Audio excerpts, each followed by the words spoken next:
어떤 밸류체인에 주목을 해야 되는지, 관련 기업은 무엇이 있는지 살펴보도록 하겠습니다.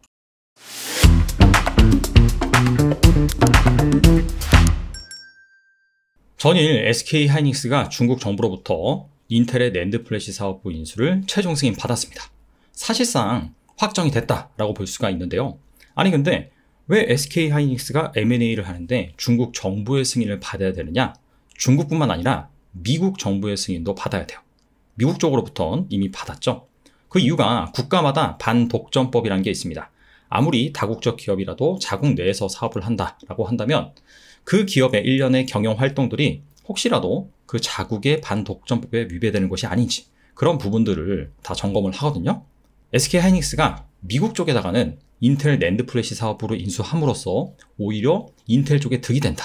인텔이 지금 현재 파운드리 사업에 집중을 하고 있잖아요. 자, 그렇기 때문에 이 낸드 플래시 사업 같은 경우에는 비주류입니다. 그래서 오히려 SK하이닉스가 인텔의 낸드 플래시 사업을 인수함으로써 오히려 인텔 입장에서는 파운드리 쪽에 집중을 할 수 있는 것이죠. 자, 그렇기 때문에 미국 쪽에 이득이다 라는 부분을 어필한 것으로 알려져 있고요.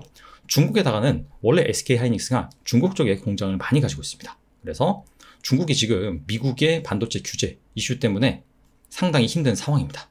따라서 SK하이닉스가 인텔의 낸드 사업부로 인수를 하고 중국에다가 좀 더 투자를 한다라고 한다면 중국 쪽도 역시나 득이 되는 것이 있겠죠. 자, 아무튼 이러한 상황으로 인해서 드디어 SK하이닉스가 낸드 플래시 사업 부분을 강화합니다. 삼성전자에 이어서 글로벌 2위 업체가 될 것으로 예상이 되고요. 그래서 오늘은 SK하이닉스의 인텔 낸드 플래시 사업부 인수로 인해서 주목할 만한 주식이 무엇이 있는지 이 부분에 대해서 알아보도록 하겠습니다.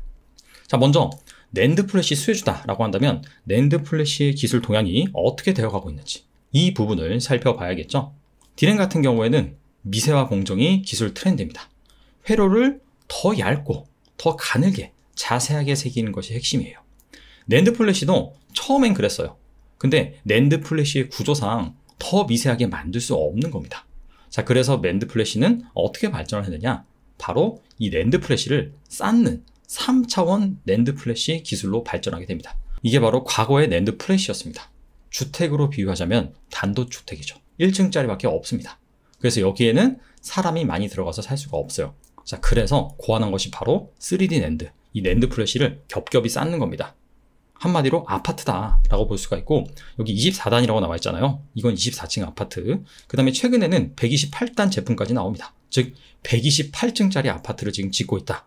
그러다 보니까 당연히 사람이 많이 들어갈 수 있고, 이걸 반도체로 본다면은 용량이 커지고 성능이 좋아진다 라고 볼 수가 있겠죠. 자, 그래서 이 2D 낸드에서 3D 낸드로 가면서 증가하는 공정이 있습니다. 바로 증착과 식각입니다. 증착은 웨이퍼에다가 각종 막을 계속해서 증착을 하는 것이고요. 그 다음에 막을 증착한 다음에 또 깎습니다. 이런 일련의 과정들을 반복을 하는데, 이 계속해서 낸드 플래시 단수를 쌓다 보니까 당연히 증착 공정이 많아지고, 자, 그렇다면은 깎는 이 식각 공정도 증가할 수밖에 없습니다. 그래서 증착과 식각 관련된 밸류체인은 주목해 볼 필요가 있고요.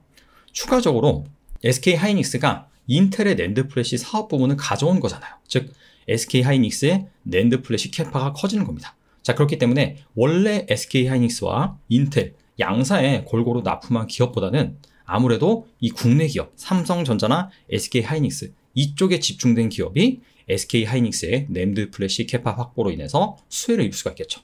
그래서 이 두 가지 조건을 가지고 관련주를 살펴볼 필요가 있다 라고 말씀을 드리고요. 자, 추가적으로 반도체 밸류체인이다 라고 한다면 크게 장비와 소재가 있죠. 자, 이쪽에서는 어떤 밸류체인을 더 집중을 해야 되느냐? 자, 반도체 설비 투자 금액을 보면서 말씀을 드리도록 하겠습니다. 국제반도체 장비재료협회에서 제시하고 있는 분야별 반도체 설비 투자 금액 전망 추이입니다. 자, 올해 같은 경우에 디램을 보시면 상당히 많이 늘었어요. 50% 이상 늘었습니다. 전년에 비해서. 아무래도 2020년에는 코로나 위기가 있었기 때문에 이때는 설비 투자를 많이 안 했고, 이 부분이 올해로 이연이 되면서 올해 많이 집중이 됐고요. 낸드 플래시 역시 한 20% 이상 증가를 했어요. 그런데 내년에 설비 투자 금액을 보면 디램 같은 경우에는 한 1%밖에 안 늘고요. 낸드 플래시 같은 경우에도 한 8% 정도 증가할 것으로 예상이 됩니다. 즉 설비 투자 금액은 내년이 더 높긴 하지만 성장률은 둔화된다 라고 보시면 됩니다. 자, 그런 차원에서 제 생각에는 장비보다는 소재 쪽에 좀 집중해야 하는 것이 좋지 않을까 말씀을 드리고요.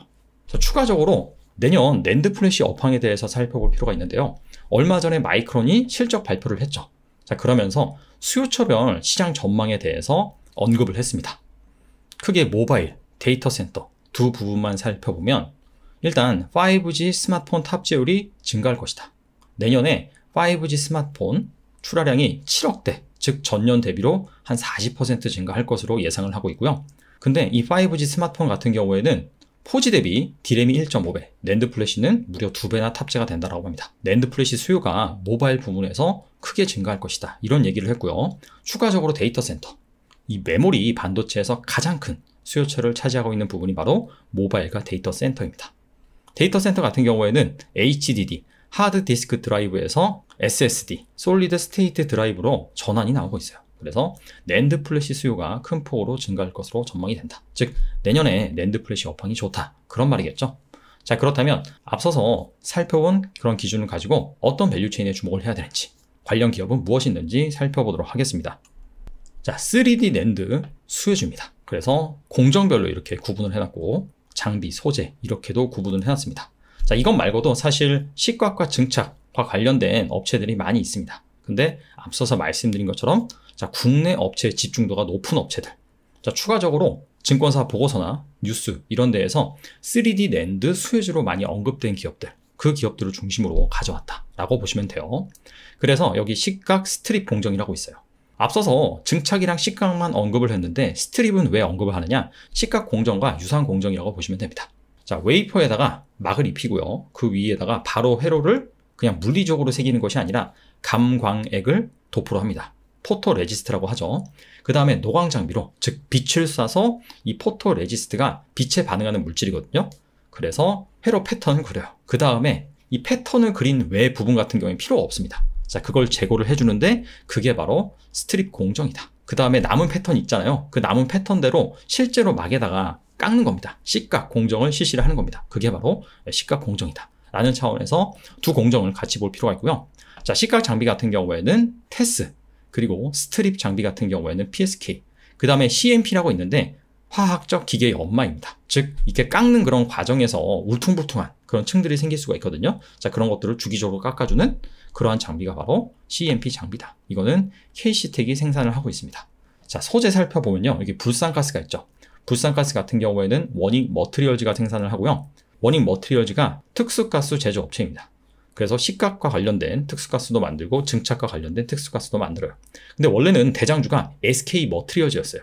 특히나 이 SK 하이닉스의 낸드 사업부가 강화된다라고 한다면 당연히 SK 머트리얼즈가 훨씬 더 좋겠죠. 근데 SK 머트리얼즈 같은 경우에는 지금 거래 정지 상태입니다. SK한테 피합병 되죠. 그래서 워닝 머트리얼즈만 적어놨다. 이 불산은 많이 들어보셨을 거예요. 일본이 2019년에 수출 규제를 실시할 때 이 3대 수출 규제 품목 중에 하나가 바로 이 불산이었죠. 자, 아무튼 간에 이 불산가스를 워닝 머트리얼즈가 생산을 하고요. 그 다음에 실리콘 카바이드 링이라고 있어요. TCK가 생산을 합니다. 웨이퍼가 장비 안에서 움직이지 않도록 고정하는 역할을 하는데 원래는 실리콘 링이 쓰였는데 실리콘 링보다 이 제품이 수명이 1.5배 정도 깁니다. TCK가 이 실리콘 카바이드 링을 독점 생산함으로써 실적이 엄청나게 좋아졌고 주가도 상당히 많이 올랐습니다. 근데 최근에 주가를 보시면은 다소 좀 조정을 받았어요. 그 이유가 DS 테크노라는 업체와 이 실리콘 카바나이드 링 관련해서 특허권 소송 중입니다. 이 이슈가 TCK한테는 리스크가 될 수 있다. 참고로 하시고요. 그 다음에 쿼츠라는 것이 있습니다. 식각 공정에서 웨이퍼를 이송하거나 불순물로부터 보호하는 그러한 역할을 하는데요. 워닝 QNC가 제조를 하고요. 그 다음에 앞서서 CMP 공정에 대해서 말씀드렸는데 여기에 들어가는 슬러리라는 소재가 있는데 이거 역시 KC텍이 제조를 합니다. 그 다음에 증착 공정 같은 경우에는 PECVD, 이게 플라즈마 화학기상 증착 공정이라고 보시면 되는데 워닝 IPS와 테스가 제조를 합니다. 원래는 이 증착 방법이 여러 가지가 있는데 이 낸드, 3D 낸드 공정에서는 PCVD 장비를 활용을 해서 증착을 한다라고 보시면 됩니다. 그리고 증착 소재 중에서 전구체라는 것이 있습니다.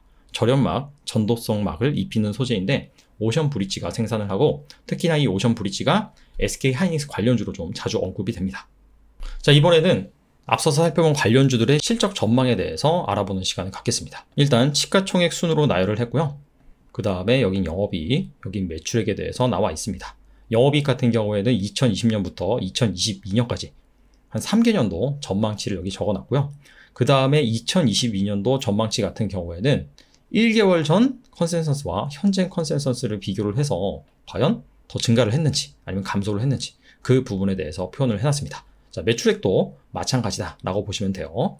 일단 전반적으로 이 모든 기업이 올해보다는 내년에 실적이 좋아질 것으로 예상이 되는데 1개월 전보다 현재 2022년 영업이익 매출액 컨센서스가 높아진 기업이 두 개가 있는데 바로 TCK와 원익 QNC입니다. 자, 아무래도 제가 앞서서 내년에 반도체 장비 설비 투자 금액이 사상 최대일 것으로 예상이 되긴 하지만 증감률은 좀 둔화된다고 했잖아요. 그런 관점에서 이 소재 업체들이 좀 더 날 것 같다라고 말씀을 드렸는데 여기 보시다시피 컨센서스가 올라간 기업들도 소재 업체다라고 볼 수가 있습니다. 하지만 이 컨센서스 같은 경우에는 최근에 이 마이크론의 실적 발표 이후에 업황 전망 그런 부분들이 반영이 안 될 가능성이 좀 높아요. 그래서 좀 더 지나고 나면은 전반적으로 컨센서스가 좋아질 수도 있다. 자, 이 부분을 잘 체크하시면 좋을 것 같습니다. 오션 브릿지 같은 경우에는 시가총액이 좀 작은 종목이라서 컨센서스가 없는 것으로 확인이 됩니다. 자, 추가적으로 내년에 낸드 업황이 좋잖아요. 이것 말고도 앞서 말씀드린 것처럼 낸드 플래시 관련주들이 많이 있습니다. 뭐 샘CNS, 하나 머트리얼즈, 뭐 솔브레인 등등 다 시각이나 증착에서 뭐 소재를 만드는 그런 기업들인데 그런 기업들도 같이 한번 살펴보시면 좋을 것 같아요. 정리를 하겠습니다. SK하이닉스가 사실상 인텔의 낸드 플래시 사업 부분 인수를 확정했다라고 말씀을 드렸는데 인수가 마무리되는 시점은 2025년입니다. 앞으로 한참 남았다라고 보시고요. 자, 따라서 이게 단기적으로 뭔가 매기가 쏠릴 수 있는 재료이긴 하지만 실제로 이게 실적에 반영되기까지는 상당한 기간이 남았습니다. 그래서 그런 부분들을 감안하셔서 여러분들이 의사결정을 하시면 될 것 같고요. 그 다음에 이것 외에도 내년에 마이크론에서 발표한 그런 자료를 본다라고 한다면 낸드 플래시 업황이 상당히 긍정적이에요. 모바일 쪽에서 5G 스마트폰으로 가면서 이 낸드 플래시 탑재 비중이 2배 이상 늘어나고요. 그 다음에 데이터 센터 여기에서 HDD보다 SSD 이쪽으로 교체가 되면서 낸드 플래시 수요가 늘어날 것으로 예상이 됩니다. 그래서 그런 부분들을 잘 또 감안하시고요. 자, 추가적으로 아무래도 오늘 말씀드린 그런 기업들이 삼성전자와 SK하이닉스에 크게 종속되는 그런 기업들이기 때문에 자, 두 기업의 실적, 그 다음에 컨퍼런스 콜에서 어떻게 업황을 제시를 하고 있는지, 투자 계획은 어떤지 이 부분도 잘 살펴봐야겠죠. 자, 아무쪼록 성공 투자하시고요. 오늘은 여기까지 하겠습니다. 감사합니다.